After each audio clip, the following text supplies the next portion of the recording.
નમસ્કાર, હું ચિરાગ. અમે લઈને આવ્યા છે સંવાદનો એક એવો સેતુ જેમાં નેતાઓને સવાલ કરે છે ગુજરાતી મીડિયા જગતના દિગ્ગજ એડિટર્સ. આજની કડીમાં વાત થશે એવા વિસ્તારની જ્યાંથી ભાજપે લોકસભામાં જીતની શરૂઆત કરી હતી. આ ક્ષેત્ર એટલે ઉત્તર ગુજરાત. ગુજરાતના વિવિધ લોકસભા વિસ્તારોમાંથી આજે વાત કરવાની છે ઉત્તર ગુજરાતની. અહીંથી બેઠકો પર જામ્યો છે ખરાખરીનો જંગ. ત્યારે ઉત્તર ગુજરાતમાં ભાજપની આ વખતે શું સ્થિતિ છે તે મુદ્દે વાત કરીશું અને સાથે જ એના માટે આમંત્રણ આપીશું ગુજરાતના પૂર્વ ઉપમુખ્યમંત્રી નીતિનભાઈ પટેલને. આપ આવો નીતિનભાઈ સ્ટુડિયોમાં. આપનું ખૂબ ખૂબ સ્વાગત છે. તો આવી રહ્યા છે ગુજરાતના પૂર્વ ઉપમુખ્યમંત્રી અને જેમણે 8 વખત રાજ્યનું બજેટ આપ્યું છે તેવા પૂર્વ નાણામંત્રી નીતિનભાઈ પટેલ. આપનું સ્વાગત નીતિનભાઈ, આવો. તો સંવાદ શરૂ કરીએ તે પહેલા સમજીશું નીતિન પટેલના એક નાનકડા રાજકીય ઇતિહાસની સફરને જોઈ લઈએ. નીતિન પટેલ ગુજરાતના પૂર્વ ઉપમુખ્યમંત્રી છે. ઉત્તર ગુજરાત ભાજપના દિગ્ગજ પાટીદાર નેતા સરકારમાં નાણામંત્રી તરીકે 8 વખત રાજ્યનું બજેટ રજૂ કરી ચૂક્યા છે. નીતિનભાઈ 4 દાયકાના પોતાના રાજકારણમાં સરકારમાં અને ભાજપમાં અનેક પદ ભોગવી ચૂક્યા છે. આ વખતની લોકસભા ચૂંટણી લડવાની તેમણે સામેથી જ ના પાડી હતી. રેકોર્ડ બ્રેક જંગી બહુમતીથી આપણા પ્રતિનિધિને ચૂંટીએ અને મહેસાણાનો ગઢ વધુને વધુ મજબૂત બનાવીએ. તો સંવાદ શરૂ કરીએ. આ સંવાદ અમારી સાથે જોડાશે. વરિષ્ઠ પત્રકારો આપણી સાથે છે. અમારા સહયોગી નીરુ અને કિંજલ. આ ઉપરાંત વરિષ્ઠ પત્રકારો જોડાશે. શ્યામભાઈ પારેખ આપણી સાથે છે, નરેશ દવે આપણી સાથે છે અને સાથે છે અજય ઉમર. તમામનું સ્વાગત છે. તો શરૂઆત કરીએ નીતિન પટેલ એન્ડ 5 એડિટર્સની. નીતિનભાઈ, સૌથી પહેલો મારો સવાલ એ વાતનો છે કે જે રીતે આ વખતે ઉત્તર ગુજરાતની ખાસ ચર્ચા, એમાંથી એક બેઠકની પણ ચર્ચા છે, ત્યારે તમારો એક નિર્ણય જે ખૂબ વાયરલ થયો હતો કે આ વખતે લોકસભા ઇલેક્શન લડીશ નહીં. આના મૂળમાં શું હોઈ શકે? તમારી કેમ અનિચ્છા હતી? જો આ વખતે પક્ષ તરફથી ઉમેદવાર પસંદગીની જે પ્રક્રિયા ચાલુ થઈ, હા, એ વખતે મારા શુભેચ્છકો, મારા મિત્રો તરફથી જે નિરીક્ષક શ્રીઓ અમને સાંભળવા માટે આવ્યા હતા મહેસાણા કાર્યાલયમાં, ત્યાં આગળ એમના તરફથી મારા નામની રજૂઆત કરવામાં આવી. એ પછી આખો દિવસ જે પ્રક્રિયા ચાલી એમાં લગભગ 40 જેટલા દાવેદારોના નામ બધા કાર્યકરો તરફથી પોતાના તાલુકાના, પોતાની જ્ઞાતિના, પોતાના સર્કલના, એ રીતે બધાએ મૂક્યા અને 40 જેટલા નામ થયા. એટલે સ્વાભાવિક મને એમ થયું કે આટલું બધા લોકોને રસ છે તો આપણે એમાં રહેવું ના જોઈએ. ક્યારે એવું થયું કે 40 નામો વચ્ચે મારું નામ કદાચ આગળ નહીં કરે કોઈ? નહીં, એવું થવાનો તો કોઈ પ્રશ્ન જ નથી. કારણ કે એ વખતે ને આજે પણ પક્ષમાં સૌથી વધુ સિનિયર હું જ છું એમ હું માનું છું. જી. એટલા માટે માનું છું કે મારી જે 1990થી રાજકીય ક્ષેત્રની શરૂઆત છે, એના પહેલાં પણ નવનિર્માણ આંદોલન, એના પહેલાં કટોકટી અને બીજા બધા આંદોલન જે ગુજરાતમાં થયા ત્યારથી લગભગ 18 વર્ષની ઉંમરથી હું સતત સક્રિય છું. પણ આટલા સક્રિય હોવા છતાં પણ તમારે કહેવું પડી રહ્યું છે કે ભાઈ હવે જુનિયર તમે લોકો છો, મને સલાહ ના આપો. આવું જાહેર મંચથી કહેવું પડી રહ્યું છે. નહીં, એવું મારે સલાહ આપે છે નવી જનરેશન. મારે કોઈને ના કહેવાય તો એવું ઘણા પ્રવચનોમાં બધાને આનંદ અપાવવા, ગમત કરાવવા, આવું ગુજરાતીમાં શબ્દ છે બાધ્યા ભારે, એ બાધ્યા ભારે કહેતા હોઈએ, પણ એમાં કોઈ વ્યક્તિ વિશેષ માટે આ બધું કહેવાતું નથી. અને જે લોકો મને જાણે છે એ તો આખા ગુજરાતને ખબર છે કે મારા જેને પણ જે કહેવું હોય એ એમના મોં પર કહેવાની મારી પદ્ધતિ છે. ઓકે, એટલે હું મારે કઈ ગોળ કહેવાની જરૂર નથી. આખા બોલા છો એ વાત એકદમ સાચી છે, પણ આપની જો કારકિર્દીની વાત કરવામાં આખા બોલા નહીં, સાચા બોલા. ચલો આખા બોલા સાથે સાચા બોલા કરી દઈએ કે આખા બોલા સાચા બોલા. પરંતુ આપની જે કારકિર્દી છે મહદઅંશે ચૂંટણીના પોલિટિક્સમાં વર્ષો સુધી રહી છે. ડેપ્યુટી સીએમ સુધીની આપની સફર રહી. પછી આ આટલો જે સમય છે એ એકદમ ક્યાંક લાગે છે કે હાંસિયામાં ધકેલાઈ ગયા છે. આપે નગરપાલિકામાં પણ એક વખત આપનું નામ આવી રહ્યું હતું કે હવે જે નગરપાલિકા છે ત્યાંથી પણ નીતિનભાઈ કન્ટેસ્ટ કરી શકે છે. લોકસભાની ચૂંટણીમાં ખૂબ મોટા પાયે આપનું નામ આવ્યું અને અચાનક એ જાહેરાત કરવાની પાછળ એક એવો મેસેજ પણ હતો કે કેન્દ્રમાંથી નીતિનભાઈને આવો મેસેજ આપવામાં આવ્યો છે કે એ જાતે જ જાહેરાત કરે કે ચૂંટણી નહીં લડાય. શું હકીકત છે? જો અત્યારે આઈપીએલ ચાલે છે, આઈપીએલમાં કોમેન્ટેટરો બેઠા હોય છે, એ કોઈ સામાન્ય વ્યક્તિઓ નથી હોતા. એ બધા જે તે સમયે એમના સમયમાં ભારતની ટીમના કેપ્ટનો રહી ચૂકેલા છે, વર્લ્ડ કપ રમી ચૂકેલા છે ભારત વતી, એવા ધુરંધરો ત્યાં બેસે છે. જી એટલે કોઈ પણ વ્યક્તિ માટે, મારા એકલા માટે નહીં, કોઈ પણ વ્યક્તિ માટે, એકલા રાજકારણમાં નહીં, કોઈ પણ ક્ષેત્રમાં એક સમય તો બધાનો એવો આવત છે કે એમને પછી માર્ગદર્શક, સલાહકાર, મદદરૂપ થનારની ભૂમિકામાં આવવાનું હોય છે. એટલે નીતિનભાઈ તમે આજે એક મિનિટ મારી વાત પૂરી કરી લો. મેં જે કર્યું છે, તમે આ સ્વીકારી લીધું કે હવે અમે પેવેલિયનમાં બેસવાના છીએ, હવે રમતના મેદાનમાં નથી. અત્યારે જે તમે વાત કરી અત્યારે તો નથી જ, વાત સાચી છે. બીજી વાત નહીં, એટલે હું જુદું કહું છું. હાજી, ક્ષેત્ર છોડવાનો પ્રશ્ન નથી થતો. બરોબર છે. દરેક વ્યક્તિ, ફિલ્મના એક્ટર હોય, હીરો હિરોઈન હોય, ક્રિકેટર હોય, કોઈ પણ રાજકારણી હોય, ભલા રાજકારણી હોય, ગમે તેટલા મોટા નેતા હોય, ગમે તેટલા પૂજ્ય સાધુ સંત હોય, જી બધાની એક સમયે ઉંમર એનું કામ કરતી હોય છે અને એ ઉંમર પ્રમાણે દરેકે પોતાના કામને આગળ વધારવું પણ જોઈએ. નીતિનભાઈ પહેલા હું મારી ઉંમર પ્રમાણે મારા કાર્યક્ષેત્રને બિલકુલ અનુરૂપ કામ કરી રહ્યો છું. નીતિનભાઈ પહેલા આપને વિધાનસભામાંથી બધા જે સિનિયર્સ છે બધાને બહાર મૂકી દીધા પેવેલિયનમાં, આપની ક્રિકેટની લેંગ્વેજમાં વાત કરીએ તો. એના પછી તમને પ્રભારી રાજસ્થાનમાં બનાવ્યા, ત્યાં સહપ્રભારી બનાવ્યા. ત્યારે એવી વાત હતી કે તમને લોકસભા લડાવશે, રાજ્યસભામાં લઈ જશે. તમને નીતિનભાઈ એવું નથી લાગતું કે ઉપરથી ઇન્ડિકેશન એવા આવી રહ્યા છે કે હવે તમે નિવૃત્ત થઈ જાઓ? જો એમાં ઇન્ડિકેશનનો સવાલ નથી. પક્ષને જ્યારે જેવી જરૂર હોય ને જ્યારે જરૂર પડે અને જે વ્યક્તિની જરૂર પડે એ ગમે ત્યાં કાર્યરત હોય, એ સક્રિય હોય કે નિષ્ક્રિય હોય, એમનો પાર્ટી જવાબદારી શોપિંગ કામ કરાવે છે. આ લોકસભાની અંદર પણ જે ટિકિટો અમારા પક્ષ તરફથી આખા દેશમાં આપવામાં આવી છે, તો તમે એમાં કેટલાય ચહેરા એવા જોઈ શકશો, એવી કેટલાય ઉમેદવારો જોઈ શકશો કે જે રાજકારણમાં કશું હતા જ નહીં, નિષ્ક્રિય હતા, અથવા રાજકારણ એમના માટે નવું હતું, જી જાહેર જીવનમાં એમનું કોઈ કામ જ નહોતું, છતાં એમના ત્યાંથી ઘરેથી બોલાવી અને પાર્ટીએ એમને ટિકિટ આપી, ઉમેદવાર બનાવ્યા અને અમે બધા એમના માટે પ્રચાર પણ કરીએ છીએ. એટલે કોની ક્યારે જરૂર પડે એ સમય નક્કી કરતો હોય છે અને સમય પ્રમાણે બધાએ ચાલવું જોઈએ, હા, એવું મારું માનવું ઓકે, છે. અજયભાઈ નીતિનભાઈ, સાચા બોલા નીતિનભાઈને મારો એક સવાલ છે. સાબરકાંઠામાં તમે કહ્યું કે આખા દેશમાંથી ગમે ત્યાંથી ઉમેદવાર પસંદ કરવામાં આવે છે, પણ સાબરકાંઠામાં તમે જે ટિકિટ આપી અને પછી ટિકિટ રદ કરી, ભીખાજી ઠાકોર એમની અટકનો અને જ્ઞાતિનો વિવાદ થયો તે, અને પછી જે વ્યક્તિને તમે ટિકિટ આપી શોભનાબેન, એ તો ભારતીય જનતા પાર્ટીના પ્રાથમિક સભ્ય પણ નહોતા.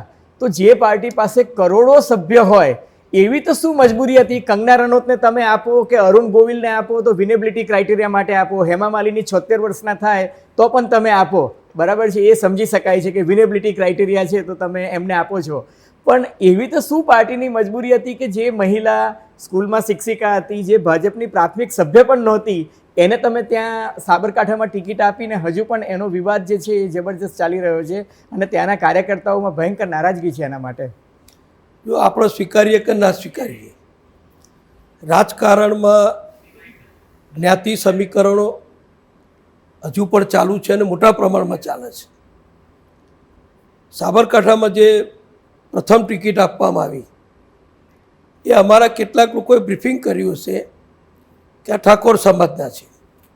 અમારો પક્ષ અત્યારે ઓબીસી સમાજને, સ્વાભાવિક છે કે દેશમાં મોટો સમાજ છે, બનેલો છે નાની નાની જ્ઞાતિઓનો, પણ સમૂહ થાય તો ઓબીસી બહુ મોટો સમૂહ થાય છે.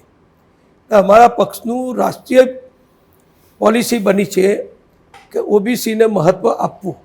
નીતિનભાઈ, અજયભાઈને પૂછવાનો વાત એ જ હતો કે ઓબીસીને મહત્વ જ્યારે આપવાની વાત હતી તો ભાજપ પાસે કોઈ ઓબીસી કાર્યકર્તા નેતા હતા જ નહીં. એમાં એ જ કહું છું કે બહારથી લાવવા એટલે પડ્યા પહેલા જે ઉમેદવાર નક્કી થયા એમને પાછળથી એવું પ્રસ્થાપિત થયું કે આ સમાજમાંથી નથી આવતા, એટલે એમને બદલ્યા.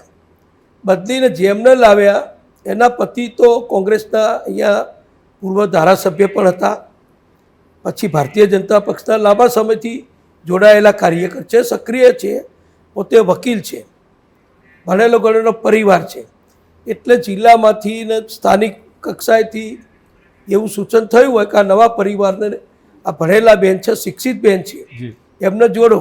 બીજું કે પરિવારવાદ ના આવે ને, રાજ્યમાં પરિવારવાદ તો ના આવે ને, મહિલાઓને પણ ટિકિટ આપવી એ પ્રમાણ જાળવવા માટે મને એવું લાગે છે કે આ મહિલા બહેનને પસંદ કર્યા. તો પ્રમાણ તો ખોરવાયું. ગઈ વખતે 6 મહિલા બહેનો હતી, આ વખતે તો મહિલાઓ ઓછી થઈ તો આ ગઈ. બધું કર્યા છતાંય ઓછું થયું. એમાં શું? બિચારા રંજનબેનને પણ વડોદરાથી બચી એક ગયા. સવાલ, ચિરાગભાઈ, એક મિનિટ. મારો એક સવાલ એ બી છે કે આપ જે રીતે વાત કરો છો તો ભાજપમાં તો પાર્લામેન્ટરી બોર્ડ હોય છે. આપ જે કહો છો કે જ્ઞાતિ ખોટી હતી એ પાછળથી ખબર પડી, આખી રાત પહેલી લિસ્ટ માટે મંથન થયું હતું, તો કોઈ અહીંના જે નેતાઓ હતા એમણે ઉપર ધ્યાન જ ના દોર્યું કે આ થવા દીધું? પાર્ટ ઓફ સ્ટ્રેટેજી હતી આ? અને એક સેકન્ડ, પૂરક પ્રશ્ન નીતિનભાઈ, એમાં પૂરક પ્રશ્ન, કારણ કે તમે જે યાદી હોય 40 જણાના નામની રજૂઆત થઈ હોય તો આ બેનનું નામ તો 40માં હતું જ નહીં, તો એ ક્યાંથી આવ્યું? કાંઈક સેન્સ પ્રક્રિયાનું શું પછી એમ પસંદગી પ્રક્રિયાનું શું? રાષ્ટ્રીય પાર્લામેન્ટરી બોર્ડને સંપૂર્ણ અધિકાર છે અમારા બંધારણ પ્રમાણે. આજે પણ મેં કહ્યું ને કે જે વ્યક્તિ રાજકારણમાં ના હોય, જે વ્યક્તિ ભાજપના ભૂતકાળમાં કદી સભ્ય ના બન્યા હોય, જાહેર જીવનમાં ના આવ્યા હોય, એવા વ્યક્તિને પણ રાષ્ટ્રીય પાર્લામેન્ટરી બોર્ડનો અધિકાર છે કે એમને કોઈપણ ક્ષેત્રની જવાબદારી સોંપી શકે, વિધાનસભામાં પણ ઉમેદવાર બનાવી શકે અને લોકસભામાં પણ ઉમેદવાર બનાવી શકે અને રાજ્યસભામાં પણ એમની નિમણૂક કરી શકે. નીતિનભાઈ, સવાલ પૂછું. નીતિનભાઈ, તમારી વાતો પરથી તમે ચોક્કસ સ્વીકાર કર્યો કે જાતિવાદી રાજકારણ હજુ પણ ચાલે છે. એનો સીધો અર્થ એ થયો કે માત્ર ને માત્ર વિકાસના નામે વોટ નથી મળતા. જો વિકાસ તો પાયો છે, પણ વિકાસ પછી પણ ઘણું ઉમેરવાનું હોય છે.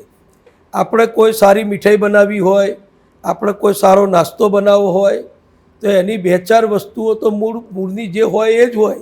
ઘી હોય, ખાંડ હોય, બીજું બધું માવો વગેરે ઉમેરવાનું હોય એ તો ઉમેરવાનું જ હોય, પણ એને પછી બીજી બધી વસ્તુઓ સ્વાદ આપવા માટે, એના સુશોભન માટે એમાં ઉમેરવી પડતી હોય છે. એટલે જાતિવાદ મૂળ છે, ઉપર વિકાસી સુશોભન છે. જો અમારા પક્ષનો સિદ્ધાંત છે કે જ્ઞાતિવાદ ઓછો રાખો, પણ ભારતની જનતા, પ્રજા, મતદારો એમને પણ અમારે સમજવા પડે. જ્યાં આગળ જ્ઞાતિવાદ આધારિત મતદાન થતું હોય, જ્યાં જ્ઞાતિ આધારિત બધું રાજકારણ ચાલતું હોય તો એને અમે નજરઅંદાજ ન કરી શકીએ. તો કાસ્ટ ફેક્ટર જે છે એ કેટલો ક્રુશિયલ માનો છો? કારણ કે કાસ્ટ પાટીદારોની વાત કરીએ કે પછી ક્ષત્રિય વિરોધ જે ચાલી રહ્યો છે એની વાત કરીએ, ઘણી બેઠકો એવી પણ છે જ્યાં કાસ્ટને જોઈને કેન્ડિડેટ્સ પણ સિલેક્ટ કરવામાં આવ્યા, નામ પાછા ખેંચીને ફરી નવા નામો અનાઉન્સ કરવામાં આવ્યા છે. કેટલો ક્રુશિયલ માનો છો આ વખતની ચૂંટણીમાં તમે કાસ્ટ ફેક્ટર? કાસ્ટ ફેક્ટર આજનું નથી. ભારત આઝાદ થયું ત્યારથી હું જે રાજકારણને સમજ્યો છું એ પ્રમાણે કોંગ્રેસના જમાનાથી છે. એક સમય એવો હતો કે ઉત્તર પ્રદેશ જેવા મોટા રાજ્યોમાં એક જ અમુક જ્ઞાતિઓનું જ વર્ચસ્વ હતું, બીજા રાજ્યોના બીજી જ્ઞાતિઓનું વર્ચસ્વ હતું. દરેકનો સમય બદલાતો જાય છે. જે વર્ગ જાગૃત થયો, વધુ રાજકારણમાં સક્રિય થયો, વધુ પક્ષમાં જોડાયો, એ પક્ષમાં સ્વાભાવિક એમનું વજન વધે. એમ અત્યારે કોઈ પણ જ્ઞાતિ હોય, આખા દેશની વાત કરું છું, દરેકને સાચવવા પડે છે, દરેકને મહત્વ આપવું પડે છે અને દરેકને જવાબદારી આપવી પડે છે. અને એટલે જ અમે કહીએ છીએ કે સૌનો સાથ, સૌનો વિકાસ. કોઈ વ્યક્તિઓથી નહીં, બધાને સાથે મળીને અમારે દેશ બનાવવાનો છે. એમને પ્રશ્ન પૂછો. નીતિનભાઈ, મારે સવાલ એવો પૂછ્યો છે તમને કે તમને એવું લાગે છે કે તમારું સાચું બોલવાનું, આખું બોલવાનું, સ્પષ્ટ બોલવાનું તમને નડી ગયું હોય અને તમારી સાથે એક બહુ મોટો પટેલ સમુદાય સાથે હોય ઉત્તર ગુજરાતનો, અને છતાં બી પાર્ટી તમને શોર્ટલિસ્ટ ના કરે, એના કારણોમાં આવું હોઈ શકે એવું લાગે છે તમને? જુઓ, હું તમને કહું કે આ સ્વભાવ માણસનો છે ને, એ કુદરત એવું કહે છે કે જન્મથી જ હોય છે. આ જ સ્વભાવ સાથે, આ જ કામ કરવાની પદ્ધતિ સાથે આ પત્રકાર મિત્રો, તો હું તો પ્રવક્તા વર્ષો સુધી રહ્યો છું પાર્ટીમાં. વિધાનસભા હોય કે બીજા જાહેર જીવનનું કોઈ પણ કામ હોય કે સરકારની મંત્રીમંડળનું કામ હોય, 20 વર્ષથી હું 20 વર્ષ મંત્રી રહ્યો છું. આ જ સ્વભાવ સાથે હું મંત્રી રહ્યો છું અને આ જ સ્વભાવ મીન્સ કે જી. લોકો સાથે સંપર્ક જાળવવાનો, લોકોના કામ કરવાનો, લોકોનો પ્રેમ ને વિશ્વાસ જીતવાનો એ સતત હું કરું છું. 6 ટર્મ સુધી હું વિધાનસભાનો સભ્ય બન્યો છું. એટલે એ નડે છે કે નથી એટલે નડતું એમ કે- એમ ના, સવાલ ના, નથી નથી નડતું. નડતું. નથી નડતું ઓકે નડતું હોત તો સમય પહેલી બદલાઈ વખતે ગયો. નડી હવે ગયું સમય હોત. બદલાઈ ગયો છે સ્વભાવ નડતું હોત તો સાથેનો. ઓકે હા, મારા હા. એમની વાત બહુ અગત્યની ઓકે છે. ઓકે સ્વભાવ કોઈનો નમ્ર હોય, કોઈ વિવેકી હોય, કોઈ ખુશામતખોરીઓ પણ સ્વભાવ હોય. જી ઘણા ખુશામતખોરો જ તરી જાય છે. બરાબર છે. એવું નથી કે ખુશામતખોરો નથી નીતિનભાઈ, આ તરતા. ઈશારો કોની તરફ છે? એટલે હું નીતિનભાઈ, કોઈના આ માટે ઈશારો કોની તરફ છે? હું માનવ સ્પષ્ટ સભાની વાત વક્તાઓ કરું છું. કેટલા તરી જાય છે એ હું જાણવા માંગુ ઓકે. છું. કોઈની- ટૂંકમાં કોઈની નીતિનભાઈ- પદ્ધતિ જુદી હોય. નીતિનભાઈ મારી વર્ષોથી આ પદ્ધતિ છે ને બધા, અને હું તો એવો સદભાગી છું બેન જી. કે માનનીય કેશુભાઈ પટેલ અમારા પ્રથમ મુખ્યમંત્રી, 1995માં એમની સાથે કામ કરવાની તક મળી. એ પછી અમારા માનનીય આનંદીબેન પટેલ સાથે તક મળી. થોડો સમય સુરેશ મહેતા સાથે પણ મુખ્યમંત્રી હતા, એમની સાથે કામ કરવાની તક મળી. માન્ય નરેન્દ્રભાઈ મુખ્યમંત્રી બન્યા, એમની સાથે પણ વર્ષો સુધી કામ કરવાની તક મળી. વિજયભાઈ રૂપાણી મુખ્યમંત્રી બન્યા, એમની સાથે ઓકે. પણ કામ કરવાની તક મળી. એટલે કદાચ ગુજરાતમાં હું કે ભૂપેન્દ્રસિંહજી 2-3 વ્યક્તિઓ જ એવા છીએ ભારતીય જનતા પક્ષમાં કે જે બધી સરકારમાં અમે મંત્રી રહ્યા હોઈએ અને કાર્યકરો વચ્ચે અમે સૌથી વધુ ઓકે લોકપ્રિય હોઈએ. નીતિનભાઈ સાચા બોલા વ્યક્તિ છે.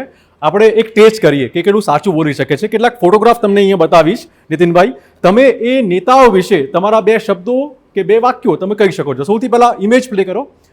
હા, રાહુલ ગાંધી વિશે નીતિન પટેલ શું માને છે? જો રાહુલ ગાંધી વિશે હું માનું છું હા. કે રાહુલ ગાંધી વધુ ને વધુ સમય કોંગ્રેસના નેતા રહે, કારણ કે જેટલો વધુ સમય રહેશે એટલો અમને સરળતાથી વધુ ફાયદો થશે. ઓકે, બીજી ઇમેજ. હાર્દિક પટેલ, નીતિન કાકા શું માને છે હાર્દિક પટેલ વિશે? હાર્દિક યુવાન છે, એને એના સમયમાં જે આંદોલન કર્યું, હા. પાટીદાર સમાજનું કહેવાતું આંદોલન કહેવાય, પણ એકલો પાટીદાર સમાજ નહોતો. ક્ષત્રિય સમાજ કે જેમને અનામત નથી મળતી એ બધા સમાજ પણ એમાં જોડાયેલા, અને એનો એક વ્યક્તિ બન્યો, ચહેરો બન્યો. હા. પાછળથી એનો ફાયદો ભાજપે લીધો. પાછળથી અમે કોઈનો લાભ લેતા જ નથી, અમારો લાભ બધા લે છે અને અમે બધાને લાભ આપીએ છીએ. ઓકે. અને નવી પેઢીને નવા કાર્યકરો તૈયાર કરીએ છીએ. અને હાર્દિક સમયસર બધું જાણી ગયા, સમજી ગયા, હા. ભાજપમાં જોડાયા. અને માનનીય અમારા પ્રદેશ અધ્યક્ષ CR પાટીલે એમને ખેસ પહેરાયો અને મેં ટોપી ઓકે. પહેરાવી કમર અમારી ભાજપની, અને અમે કમલમમાં એમનું સ્વાગત કર્યું હતું. અને અત્યારે ધારાસભ્ય તરીકે ખૂબ સારી કામગીરી કરી ઓકે, રહ્યા છે. Next image please. Next CJ Chavda. CJ ચાવડાને વિધાનસભામાં મેં વિરોધ પક્ષના ધારાસભ્ય તરીકે કામ કરતા જોયા છે. હા. હમણાં જે ઇલેક્શન અત્યારે લડવાના છે, પેટા ભાજપમાં જોડાયા છે. ચૂંટણી. હા. એટલે એક અધિકારી હતા, અનુભવી છે, ક્ષત્રિય સમાજના અગ્રણી છે, હવે ભાજપમાં જોડાયા છે. એટલે વખાણ કરવા પડશે. એટલે ભાજપમાં જોડાઈને વધુ સારી રીતે કામ કરે હા. એવી હું ચોક્કસ આશા રાખીશ. Okay, next image please. Arjun Modhwadia. Arjun મોઢવાડિયાને પણ વિપક્ષના નેતા તરીકે મેં વિધાનસભામાં બહુ સાંભળ્યા છે, જોયા છે. એમના બધાના, પછી CJ ચાવડા હોય, અર્જુનભાઈ હોય, અમિત ચાવડા હોય કે કોઈ પણ કોંગ્રેસના નેતા હોય, જી. એ બધાને વિધાનસભામાં સૌથી વધુ મેં સાંભળ્યા છે, મેં સહન કર્યા છે અને મેં જવાબ પણ આપ્યા છે. પણ નીતિનભાઈ, કેટલું કઠે જ્યારે આ જ વિરોધી નેતાઓ ભાજપમાં આવે અને તમારે એમના વખાણ કરવા પડે, એમની સારાશ ગણાવી પડે. જો એમના વખાણ કરવાનું તો એમના કામ હવે ચાલુ થાય પછી કરવાના છે. હા. એ કોંગ્રેસમાં હતા અને સારા કામ કર્યા, એવા વખાણ અમે કરતા નથી. હા. એ કોંગ્રેસમાં હતા ત્યારે વિધાનસભામાં એ અમારી ટીકા કરતા હતા સરકારની, હા. અમે એમની ટીકા કરતા હતા, એમના પક્ષની ટીકા કરતા હતા, એમની નીતિઓની ટીકા કરતા હતા, જી. એમના નેતાઓની ટીકા કરતા હતા. એ વખતનો રોલ એ ભજવતા હતા, અમારો રોલ અમે ભજવતા હતા.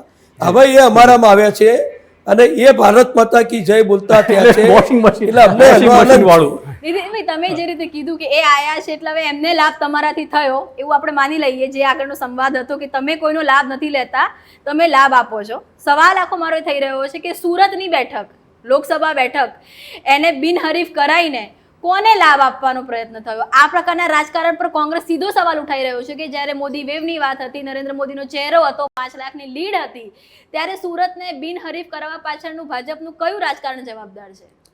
જો મને એક વાતની સમજ નથી પડતી, હું તો પ્રથમ દ્રષ્ટિએ આમાં કોંગ્રેસને જવાબદાર માનું છું, કોંગ્રેસની પ્રદેશ નેતાગીરીને જવાબદાર માનું છું. હું કેવી રીતે કહું એ તમને દાખલો આપીને કહું.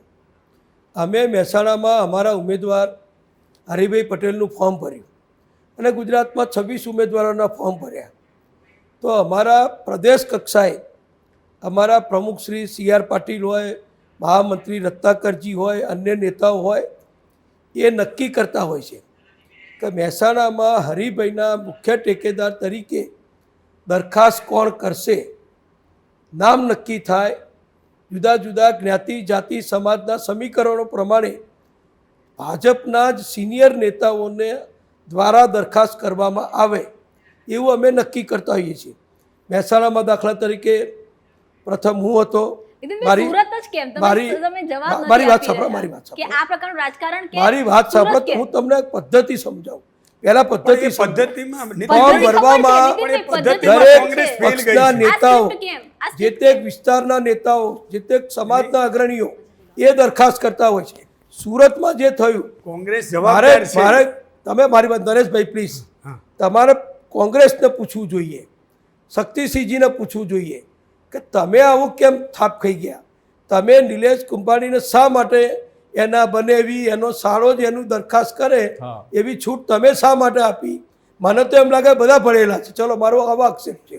કોની સાથે? આવડત નહીં, એમને ખબર.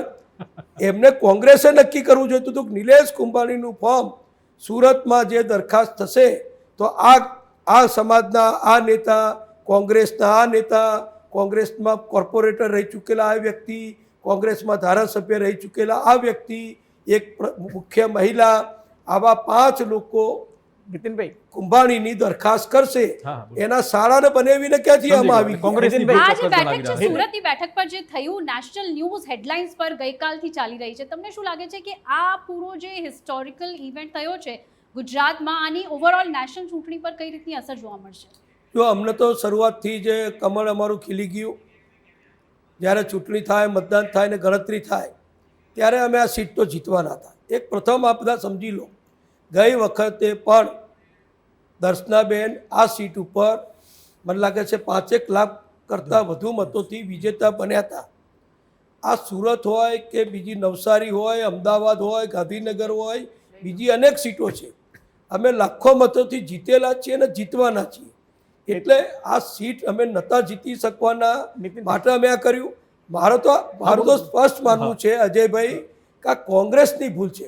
કોંગ્રેસે શા માટે, મને તમે એટલું તો કહો પત્રકારો તરીકે, તમે પત્રકારો તરીકે મને કહો, એના સારા ને લોકશાહીની હત્યા કરીને કમળ ખીલવ્યું, આવો આક્ષેપ છે.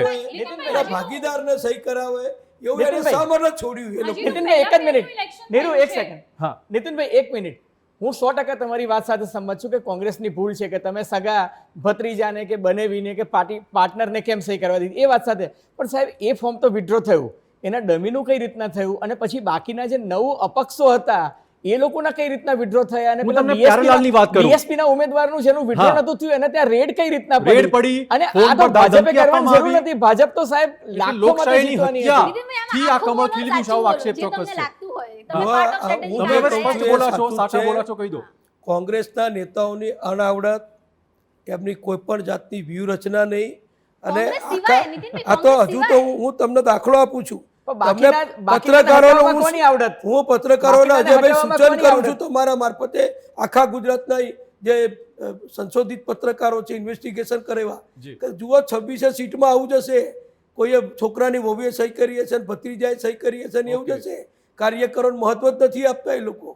આ કોંગ્રેસની આટલા માટે તો નાવ ડૂબી રહી છે. નીતિનભાઈ, તમે કાર્યકરોના મહત્વની જ્યારે વાત કરી છે ત્યારે મારું એ કહેવું છે કે જ્યારે ઇલેક્શન પહેલાં રામના નામે બધા કોંગ્રેસવાળા જે તરી ગયા ને આવ્યા, એ વખતે ભાજપે પોતાના કાર્યકર્તાઓને કેવું લાગશે, શું થશે, એની કોઈ ચિંતા કરી છે ખરી? અથવા તમે શું માનો છો કે 25 વર્ષ સુધી જે વ્યક્તિ, જેમનું હમણે ચિરાગભાઈએ ચિત્ર બતાવ્યું જે 25 વર્ષ સુધી કોંગ્રેસમાં હોય, જી. અર્જુનભાઈ હોય, વિજાપુરમાં તમારા ઉત્તર ગુજરાતમાં જે ઉમેદવાર છે, હવે એ બધા આવી જાય અને વર્ષો સુધી જે કાર્યકર્તા હોય તો એ કાર્યકર્તાઓની લાગણીઓ ક્યાં? તમે એજ એ વરિષ્ઠ નેતા તરીકે તમે વર્ષો સુધી સંગઠન સાથે પણ સંકળાયેલા છો ને, તો આની અસર શું રહેવાની? 5 લાખની લીડે તમે સુરતની પહેલી બેઠક લઈ લીધી, બરોબર છે, બાકીની 25 પણ તમે લઈ લેશો, એની ચિંતા નથી, કેમ કે તમને બરોબર બધું ગોઠવાયેલું છે. પણ સવાલ એ છે કે જે ગોઠવાયેલું નથી, મજા અમારી સાથે નહીં, છે. એટલે મારો નીતિનભાઈ એવું છે કે પહેલા હજુરિયા હતા, પછી ખજુરિયા હતા, અને હવે મજૂરિયાઓની ચિંતા કોણ કરશે? જો અમારો પક્ષ ઘણો મોટો છે. અમારું પક્ષના સંગઠનમાં અનેક સ્થાન ઉપર કાર્યકરોને જવાબદારી સોંપી શકાય છે. તમે જુઓ કે છેલ્લા 6 મહિનાથી ગુજરાતમાં અથવા દેશમાં હજારો કાર્યકરો, નેતાઓ ભાજપમાં જોડાયા. એ હજારોમાંથી ગણ્યા ગાંઠાને જ મોટી જવાબદારી સોંપવામાં આવી છે. બાકી જે આવ્યા એ અમારા કાર્યકર તરીકે જેમ પારસીઓ ભારતમાં આવ્યા અને દૂધમાં સાકર નાખીને ભળી ગયા એમ ભળી જાય એવી હું અપેક્ષા રાખું હા, છું. બરોબર છે. આજે શું બીજા- થશે એ તો ના, ના, ભગવાન પેટા જાણે. નહીં ભળે તો પણ એવી હું અપેક્ષા રાખું છું. કોંગ્રેસના છે. એટલે અમે તમે હજારો કીધું નથી લાવ્યા આવતા. છીએ. હજારો આવ્યા છે અને અમે કોઈને કીધું નથી. બધા પોતાની જાતે બધાને એમ લાગ્યું કે નરેન્દ્રભાઈ મોદીની સરકાર દેશનો વિકાસ કરી રહી છે, પ્રગતિ કરી રહી છે, ગરીબોને વ્યવસ્થા આપી રહી છે, દેશનું માન સન્માન ગૌરવ વધારી રહી છે. માટે હવે અમારે ભાજપમાં જોડાવું. નીતિનભાઈ. હવે કોઈ ભાજપમાં આવવાનું કે તો અમે શું કરવા ના પાડીએ એટલું મને ચૂંટણી કહો. સમય જ આ બધાનો અંતરાત્મા કેમ જાગી જાય? ચૂંટણી સમય જ નરેન્દ્ર મોદીની વાત, વિકાસની વાત, અને આની પહેલા તો સામ સામે હોય છે. એક એવું ઉદાહરણ બતાવો નીતિનભાઈ કે ચૂંટણી નહોતી અને એ વ્યક્તિઓ સામેના વિપક્ષના લોકો ભાજપમાં આવી ગયા અને ભાજપે રેડ કાર્પેટ પાથરી અને બોલાય. એક ઉદાહરણ ફક્ત કે ચૂંટણી નથી ને એ લોકો ભાજપમાં જોડાયા. ને ચૂંટણી પહેલા ઘણા જોડાયા છે. ચૂંટણી સમય જ ચૂંટણીના જોડાય. માહોલની વાત કરે છે, નહીં. માહોલ વચ્ચે. એક મિનિટ નીતિનભાઈ, પણ વિધાનસભાની, નગરપાલિકા, મહાનગરપાલિકા ચૂંટણીઓ તો દેશમાં ચાલુ જ હોય છે.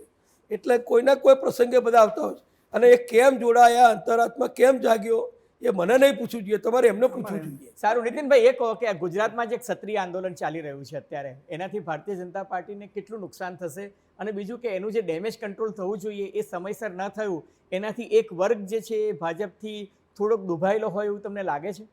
એમાં જો આ મારો સવાલ પ્રશ્ન છે તો કે પરસોત્તમભાઈ રૂપાલાએ જે સ્ટેટમેન્ટ કર્યું એ તમને એક પટેલ નેતા તરીકે શું લાગે છે કે યોગ્ય હતું, જો- આવું બોલવું જોઈતું હતું? જો હું તમને બધાને 5 પત્રકાર મિત્રોને, ચિરાગભાઈને સ્પષ્ટતા કરું કે હું કોઈ એક પટેલ સમાજનો નેતા નથી. બીજું, હું ફક્ત ઉત્તર ગુજરાતનું પ્રતિનિધિત્વ નથી કરતો. હું આખા ગુજરાતમાં કાર્યરત છું. ગુજરાતની કોઈ પણ જ્ઞાતિ, જાતિ, સમાજ, દક્ષિણ ગુજરાતથી માંડી કચ્છ સુધી કોઈ તાલુકો, જિલ્લો એવો બાકી નથી કે જ્યાં સરકારમાં મંત્રી તરીકે રહી અને મેં કામગીરી ન કરી હોય, પ્રજાને લાભ ના આપ્યો હોય, લોકોને અનેક સુવિધાઓ, સગવડો ના આપી હોય.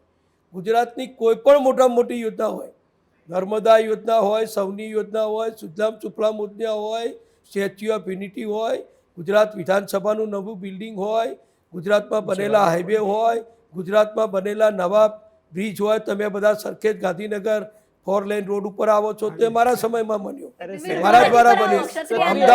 અમદાવાદ રાજકોટ રૂપાલાની વાત અમદાવાદ રાજકોટ 6 લેન સમજી ગયો. હાઈવે ના, ના, સમજી મારા ગયો. દ્વારા બન્યો એમનો છે. question હતો એટલે રૂપાલાના અનેક વિવાદ ઉપર કામો હતો. મેં કર્યા છે. રૂપાલાના એટલે વિવાદ હું પર કોઈ question એક હતો. ક્ષેત્ર અજયભાઈનો ને મારો નહીં, એટલે મને પટેલ નેતા હા, કીધું સમજી એટલે ગયો. હવે રૂપાલાના વિવાદ પર બોલીએ. નીતિનભાઈ, સમજી ગયો. નીતિનભાઈ, ક્ષત્રિય. જ્ઞાતિઓને સાથે રાખી જવાબ આપવા દો. નહીં, નીતિનભાઈ, પ્રદેશના નેતા તરીકે, પટેલ નેતા નીતિનભાઈ, તમે તરીકે સારા સ્પિનર છો, હા? નહીં, નહીં. તમે સવાલ આખો સ્પિન સાંભળો, કરી નાખ્યો. નીતિનભાઈ, કર્યો. નીતિનભાઈ, હું મારી જાતને પણ સમજી ગયો. ગયો. હવે જવાબ તો આપો એને. પણ આ જુઓ, હું સ્ટેટમેન્ટ સ્ટેટમેન્ટ શ્યામભાઈ કીધું સ્ટેટમેન્ટ વિશે શ્યામભાઈની કશું વાત કહો. તો હું થોડું વિગતવાર કહું. હા, હું કડીમાં ધારાસભ્ય બન્યો એ પહેલાં કડી સીટ કોંગ્રેસની વારસાગત સીટ હતી, પરંપરાગતવાળી સીટ હતી. અમે સી ગ્રેડમાં ભાજપ તરીકે મૂકતા હતા. પ્રથમ વખત 90માં નાથા કાકાએ મને ટિકિટ આપી. નાથાભાઈ ઝઘડાએ, અમારા વરિષ્ઠ નેતાએ, ત્યારથી માંડીને હું કડી જીતતો આવ્યો હતો. જી. પછી આ તો કડી અનામત થઈ એટલે માન્ય નરેન્દ્રભાઈ મોદી સાહેબે મને મહેસાણાની જવાબદારી આપી અને મહેસાણામાં નટવરભાઈ પીતાંબરદાસ દિગ્ગજ નેતા, ઓકે. જીવાભાઈ પટેલ દિગ્ગજ નેતા, નટુ એ પીતાંબર. બંનેની સામે મહેસાણાની જનતાએ મને 2 વખત ધારાસભ્ય બનાવ્યો અને એક વખત તો પાટીદાર આંદોલનના કપરા સમયમાં પણ મને ધારાસભ્ય બનાવ્યો. નીતિનભાઈ, દરેક સમાજ મને નીતિનભાઈ, સ્વીકારે છે. નીતિનભાઈ, હું આપને પ્રદેશ નેતા તરીકે આ સવાલને અલગ રીતે પૂછું છું. તમે પ્રદેશના નેતા છો. પુરુષોત્તમ રૂપાલાનો જે આખો એપિસોડ બન્યો છે, શું બોલ્યા, ક્ષત્રિય શું થયું, તમને એવું લાગે છે કે આ જે ઉચ્ચારણ થયા પછી એ આખી ઘટનાને પાર્ટીએ લાઇટલી લીધી અને આજે જે સ્થિતિ ઊભી થઈ છે એ સ્થિતિ જો એ પહેલાં એમણે એ લાઇટલી ન લીધી હોત અને એને બહુ પહેલાં જ ડેમેજ કંટ્રોલ જે અજયભાઈ કહ્યું એ પ્રમાણે કર્યું હોત તો આજે ક્ષત્રિયોની એક નવી જે કે અને ક્ષત્રિયોની એકતા થવા માટેની તક પૂરી પાડી છે એવું તમને લાગે છે? જુઓ, હું જ્યાં સુધી આખા વિષયને જોઉં છું, તમે પણ જુઓ છો, તારીખો પણ બધાની સાથે છે. જેવું માન્ય રૂપાલાજીનું આ નિવેદન આવ્યું તેનાથી અત્યારે ક્ષત્રિય સમાજ દુઃખ અનુભવી રહ્યો છે. એના તરત જના સમયમાં અમારા ક્ષત્રિય નેતાઓ માન્ય ભૂપેન્દ્રસિંહજી ચુડાસમા, આઈ.કે. જાડેજાજી, પ્રદીપસિંહ જાડેજા પૂર્વ મંત્રી અને અન્ય નેતાઓએ તરત જ રૂપાલાજીનું ધ્યાન દોર્યું. એટલે સમાજના લોકોએ આ નેતાઓનું ધ્યાન દોર્યું છે. એટલે મેં જે વિડીયો જોયો છે એ પ્રમાણે તરત જ રૂપાલાજીએ નજીકના 1-2 દિવસમાં જ એની માફી જાહેરમાં માગી લીધી હતી. એ પછી થોડું લોકોને એમ લાગ્યું કે આ પૂરતું નથી, આ તો એક રૂમમાં બેસીને એમને માફી માગી છે. તો પછી જયરાજસિંહજી જાડેજા, અમારા પૂર્વ ધારાસભ્ય અને ગોંડલના અમારા નેતા, ક્ષત્રિય સમાજના નેતા, એમણે ક્ષત્રિય સમાજના આગેવાનોની એમના ત્યાં ગોંડલમાં મિટિંગ બોલાવી અને ફક્ત ક્ષત્રિય સમાજના આગેવાનોની ઉપસ્થિતિમાં રૂપાલાજીએ પ્રવચન પણ કર્યું અને 2 હાથ જોડી માફી પણ માગી. આ પણ આખા ગુજરાતે દેશે જોયું છે.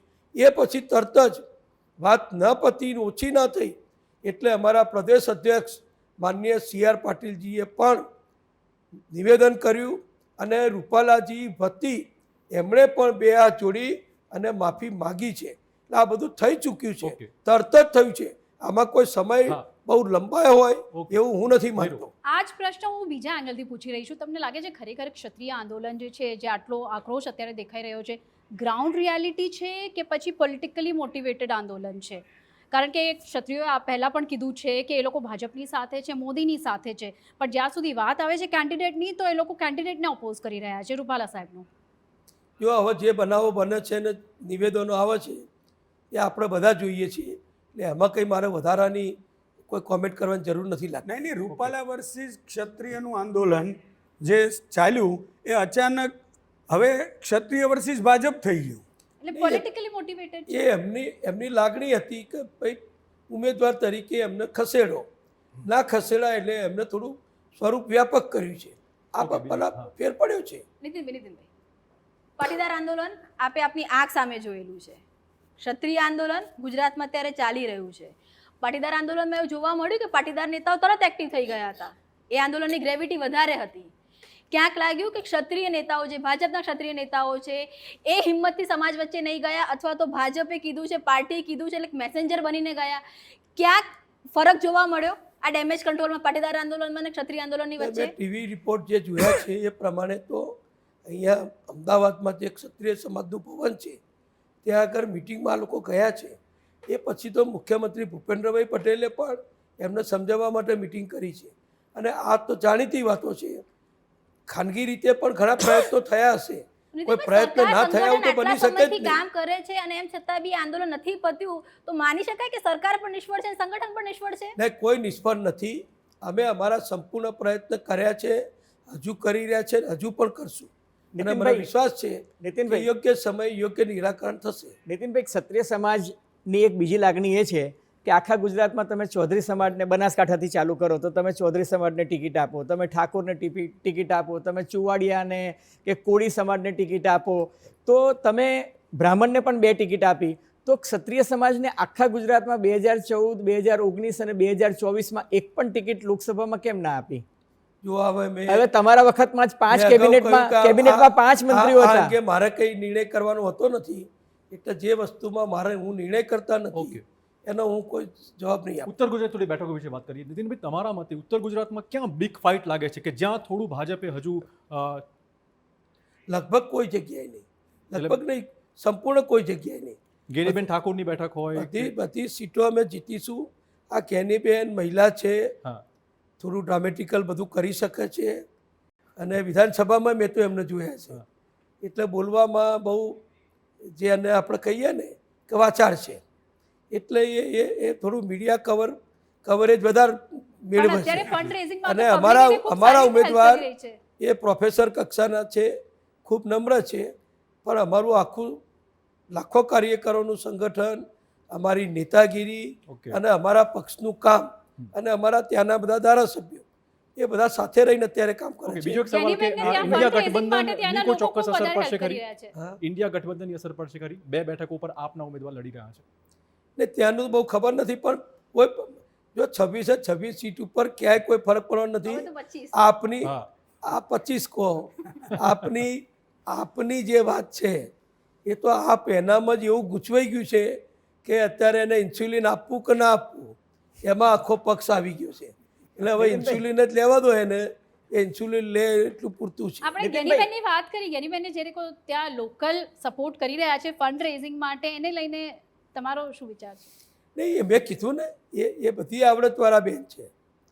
વિધાનસભામાં મારી વખતે મેં આ બધું જોયેલું છે, એટલે હું કહી શકું છું કે એમના વિસ્તારમાં બધું દારૂની રેડો પડાવવા માટે શું કરવું ને પછી શું કરવું એ બધું કરે છે.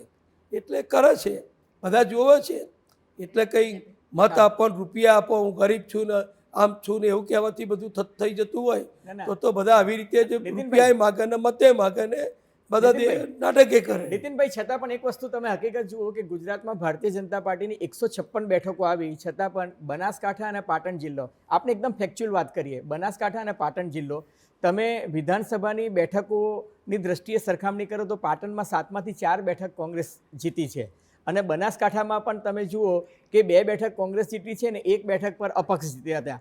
અને એ દ્રષ્ટિએ જોવા જઈએ તો આજે પણ ચૌધરી સમાજ વિરુદ્ધ ઇતર સમાજ, કારણ કે જ્ઞાતિવાદની એક વાસ્તવિકતા હું પણ જાણું છું ને તમે પણ જાણો છો, તો ચૌધરી સમાજ વિરુદ્ધ ઇતર સમાજ ભેગો થયો છે અને ઠાકોર સમાજ જે છે એને કોંગ્રેસે આ વખતે વધારે મહત્વ આપ્યું હોય, દાખલા તરીકે મહેસાણામાં પણ આપ્યું છે, પાટણમાં પણ આપ્યું છે અને બનાસકાંઠામાં પણ આપ્યું છે. તો એના કારણે આ બેઠક પર ટફ ફાઇટ તમને દેખાઈ રહી છે? જો ટફ ફાઇટ મને તો નથી દેખાતી, પણ જ્ઞાતિવાદ જાતિવાદ મેં આપણા કાર્યક્રમની શરૂઆતમાં જ કહ્યું કે ગમે તેટલો સમાજ આગળ વધે, બધું જ થાય, પણ હજુ મતદારોની, પ્રજાની, બધા નેતાઓની માનસિકતા જ્ઞાતિવાદમાં છે. બનાસકાંઠા પણ હોય કે બીજો પણ જિલ્લો હોય, સૌરાષ્ટ્ર હોય કે ઉત્તર ગુજરાત હોય કે દક્ષિણ ગુજરાત હોય, બધામાં દાખલ કે આદિવાસી સમાજમાં, તો હું મારો અનુભવ આપને કહું કે આદિવાસીઓમાં જ્યારે અમે ટિકિટ વિતરણ કરતા હોઈએ, ઉમેદવાર પસંદ કરતા હોઈએ, તો ફક્ત આદિવાસીથી નથી પતતું. આદિવાસીમાં પણ વસાવા છે, ચૌધરી છે, રાઠવા છે, એ બધી જ્ઞાતિઓ અમારે જોવી પડતી હોય છે. એમાં પણ પાછી હળપતિ સમાજ હોય તો એને પણ ન્યાય મળે એ પણ જોવું પડતું હોય છે. એટલે કઈ મોટી જ્ઞાતિઓની અંદરમાં નાની નાની જ્ઞાતિઓને સંતુલિત રાખવી પડે છે. બનાસકાંઠાની વાત એટલા માટે કરું છું કે ચૌધરી સમાજને જ્યારે પણ ટિકિટ મળે છે, 2014માં હરિભાઈ ચૌધરીની સામે હરિસિંહ ચાવડા હારી ગયા હતા, 2009માં હરિભાઈ ચૌધરીની સામે મુકેશ ગઢવી કે જેના 1400 મકાનો પણ નથી બનાસકાંઠામાં, એ ચૂંટણી જીતી ગયા હતા. એટલે ચૌધરી વિરુદ્ધ ઇતર સમાજ ભેગો થઈ જાય છે, એ થિયરી સાથે તમે સંમત છો? જો આ બંને જે જીત્યા મુકેશભાઈ, એ પણ અમારા ધારાસભ્ય તમારી જોડે કામ કરેલું, એમના બાપુજીનું બહુ મોટું નામ હતું એટલે એ જીત્યા હશે. પણ એ અજયભાઈ આપણે બધા જાણીએ છીએ કે કોંગ્રેસનો સમય 2010 સુધી જુદો હતો. 10 પછી કોંગ્રેસ સતત ઘસાતી જ જાય છે, મોટા પ્રમાણમાં ઘસાતી જાય છે, ધોવાતી જાય છે અને નિર્મૂળ થતી જાય છે. એમાં બનાસકાંઠા પણ આવી ગયું. બનાસકાંઠાના કોંગ્રેસના જે પ્રણાલીગત મતદારો હતા એ બધા ભાજપના મતદારો બની ગયા છે. પહેલાં અમે દક્ષિણ ગુજરાતમાં આદિવાસી વિસ્તારમાં અમે જીતી નહોતા શકતા. આજે બધો જ આદિવાસી સમાજ પછી ગમે તે જ્ઞાતિના હોય એ બધા ભાજપના સમર્થક. નીતિનભાઈ, એક સવાલ મારે તમને પર્સનલ પૂછવો છે, વિથ ડ્યુ રિસ્પેક્ટ આપને આ સવાલ મારે પૂછવો છે કે આપે જે રીતે વાત કરી વચ્ચે એક આખા કન્વર્ઝેશનની અંદર કે તમામ સીએમ સાથે આપે કામ કરેલું છે, દિલ્હીમાં આડવાણીજી માટે એવું કહેવાતું હતું વેઇટિંગ ઇન પીએમ, આપની માટે ગુજરાતમાં આ ગણગણાટ કાયમ થયો કે નીતિનભાઈ વેટિંગ ઇન સીએમ, આનો જવાબ આપ શું આપશો? જો મેં કીધું ને કે પક્ષ જ્યારે જે અનુકૂળ આવે, જરૂરિયાત લાગે, ઉપયોગિતા લાગે એ પ્રમાણે નિર્ણય કરતા હોય છે.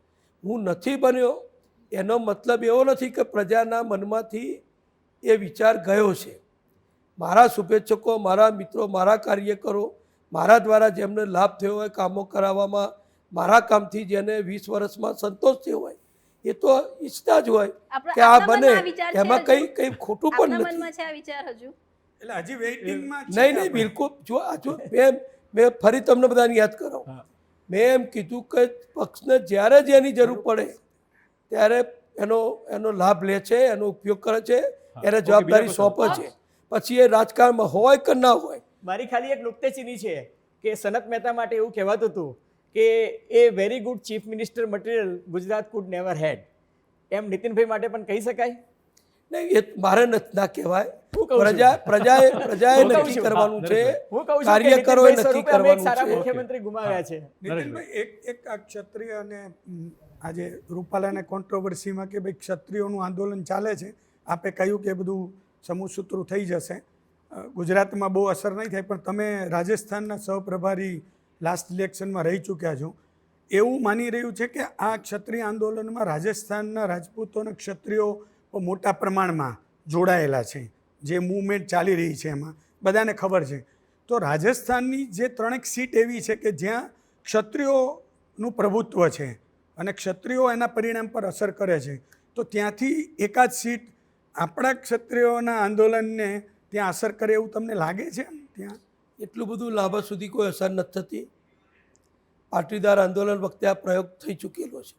કેવી રીતે હું કહું કે મધ્યપ્રદેશમાં પણ પાટીદારો છે, મોટા પ્રમાણમાં છે. ઉત્તર પ્રદેશમાં છે, જે કુર્મી કહેવાય છે. એ વખતે આ બધા ભેગા થઈને આંદોલન ચલાવતા હતા કે આમ નહીં કરો તો ઉત્તર પ્રદેશમાં આમ થશે, મધ્યપ્રદેશમાં આમ થશે, પણ કંઈ થતું નથી. એટલા માટે નથી થતું કે સમજી લો કે રાજસ્થાનની જે સીટ ઉપર અસર થવાની વાત હોય એ સીટ ઉપર અમારે શક્ય છે કે ક્ષત્રિય ઉમેદવાર જ હોય.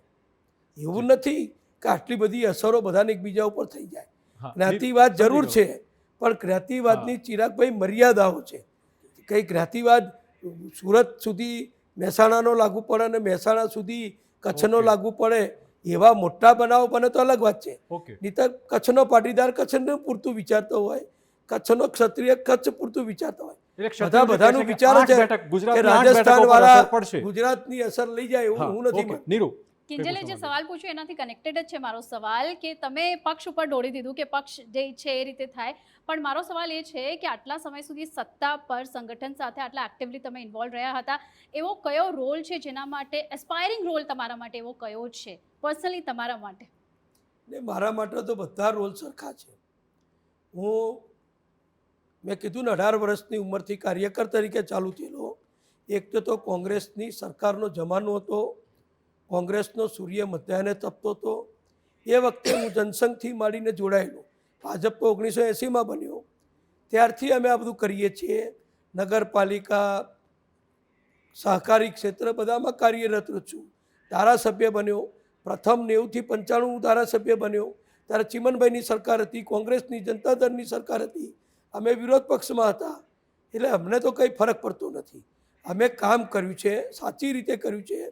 અને જ્યારે જવાબદારી પક્ષમાં સરકાર તરીકે, મંત્રી તરીકે સરકારમાં મળી ત્યારે એને સંપૂર્ણ રીતે ન્યાય આપવાનું કામ કર્યું છે. એટલે જે જવાબદારી જ્યારે મળે એ રોલ પૂરેપૂરો નિભાવ્યો છે. અત્યારે તમે માર્ગદર્શકની જવાબદારી સ્વીકારી લીધી એવું લાગે છે, પણ ભવિષ્યમાં પણ એ જ રહેશો કે એમાંથી નીકળીને બીજું કંઈ એકલો કરવા માંગશો? માર્ગદર્શક આ તો જનરલ શબ્દ છે એટલો કહું છું. અત્યારે હું પ્રદેશ પાર્લામેન્ટરી બોર્ડમાં પણ છું, રાષ્ટ્રીય કારોબારીમાં પણ છું, અને ગુજરાત પ્રદેશ ભાજપના અગત્યના કોઈ પણ મોટા નિર્ણય હોય એ અમે બધા ચર્ચા વિચારણા કરી, પરામર્શ કરીને નિર્ણય થતો હોય છે. કેન્દ્રીય પાર્લામેન્ટરી બોર્ડ પણ જરૂર પડે અમારી સાથે પરામર્શ કરે છે. કોમન સેન્ટિમેન્ટ એવું છે, બધા જાણવા એ માંગે છે કે તમે એક્ટિવ રોલમાં હશો ભવિષ્યમાં કે નહીં? વડોદરા સાબરકાંઠાના જે નામ બદલાયા એ પાર્લામેન્ટરી બોર્ડમાં બી આપ હતા ને? હું બધા પાર્લામેન્ટરી બોર્ડમાં વર્ષોથી છું, પણ પાર્લામેન્ટરી બોર્ડની વાત જાહેરમાં ના કરી શકાય. ઓકે, પ્રજાની ને કાર્યકર્તાઓની લાગણી મોવડી મંડળ સુધી પહોંચતી નથી એવું લાગે છે. ઓકે, જે અમારું મોવડી મંડળ બહુ શાર્પ છે. અમારા બધા અમે 10 ડગલા ચાલીએ તો અમારા નેતાઓ 25 ડગલા આગળ ચાલે છે. અમે 2024નું 25નું બહુ તો 27નું જોઈ શકીએ. અમારા નેતાઓ 2047 સુધીનું જોવે છે. એટલે અમારે એની કંઈ ચિંતા કરવાની જરૂર બસ હવે નથી. સમયનો અભાવ છે. રેપિડ ફાયર રાઉન્ડ શરૂ કરીશું. નીતિનભાઈ, તમને કેટલાક પ્રશ્ન પૂછીશ જેનો જવાબ તમારે હા કે નામાં આપવાનો છે, અને જો ક્વેશ્ચન લેવા ના માંગતા હો તો પાસ કહી શકો છો. સૌથી પહેલો સવાલ, શારદાબેન પટેલે મહેસાણામાં સંતોષકારક કામ કર્યા, હા કે ના? હા. ઓકે. બીજો સવાલ, વિજાપુરની બેઠક પર ભાજપને આંતરિક અસંતોષ નડશે? ના. ત્રીજો સવાલ, મહેસાણાની બેઠક પર રાજપૂતોની નારાજગીની અસર જોવા મળશે? મહેસાણામાં રાજપૂતો છે પણ એટલી બધી અસર કરી શકે એવી સંખ્યામાં નથી. ઓકે. પાંચમો સવાલ, નીતિનભાઈને રાજ્યના મુખ્યમંત્રી બનવાની ઈચ્છા છે, હા કે ના? જો દરેક સમયે દરેક નિર્ણયો થતા હોય છે. અત્યારે આ પ્રશ્નનો કોઈ મતલબ નથી, માટે પાસ. દિલની ઈચ્છાની વાત પાસ. કરી. અચ્છા, પાસ પાસ. કરી દીધો. Okay okay okay okay. હા. પાંચમો સવાલ, ઉત્તર ગુજરાત ભાજપમાં નીતિનભાઈના વિરોધીઓ પણ છે? જો રાજકારણમાં કોઈ પણ નેતા એવા નહીં હોય. હું તો બહુ નાનો કાર્યકર છું. કોઈ પણ નેતા, દિગ્ગજ નેતા, હાલના કે ભૂતકાળના કોઈ પણ પક્ષના એ નેતા એવા નહીં હોય કે જેને ક્યાંક ને ક્યાંક કોઈ નાના મોટા વિરોધ ના હોય. એટલે છે. બધાનો હોય, એવા મને પણ હોઈ શકે, પણ જે વિરોધી હોય એના કરતાં અનેક ઘણા વધુ શુભેચ્છકો છે. ઓકે. અંતિમ સવાલ, છઠ્ઠો સવાલ, નીતિન પટેલને ભાજપે હાંસિયામાં ધકેલ્યા છે, હા કે બિલકુલ ના? બિલકુલ નહીં. ના. ઓકે. તો આ તો રેપિડ ફાયર રાઉન્ડ. નીતિનભાઈએ ખૂબ જ નિખાલસ જવાબ આપ્યા તમામ સવાલોના. સાચા બોલા. નીતિનભાઈ, હા, સાચા બોલા નીતિનભાઈએ. આપણો આભાર નીતિનભાઈ તમામ વાતચીત બદલ, અને તમારા સૌનો પણ આભાર છે આ વાતચીત બદલ. તો આજના એપિસોડમાં અત્યારે આટલું જ. આવતા એપિસોડમાં નવા નેતા સાથે, નવી વાતો સાથે ફરી મળીશું. રજા આપશો. નમસ્કાર.